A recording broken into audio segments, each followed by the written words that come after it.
গ্রামের এক কোণে ছোট্ট কাঁচা ঘর। সেখানে থাকে রিনা আর তার মা। তাদের সংসার খুব গরিব। দিনে যা রোজগার হয়, রাতে তাই রান্না। এক সন্ধ্যায় দরজায় টোকা পড়ল। এক অচেনা ভদ্রলোক ক্লান্ত মুখে দাঁড়িয়ে। তিনি বললেন, মা, একটু জল আর আশ্রয় পাব কি?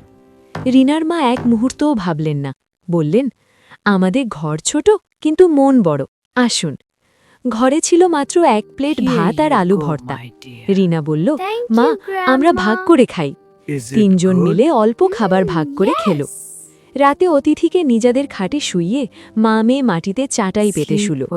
ভোরে উঠে তারা দেখে অতিথি নেই, কিন্তু টেবিলে রাখা একটা চিঠি আর কিছু টাকা। চিঠিতে লেখা, তোমাদের আতিথেয়তা আমি ভুলব না।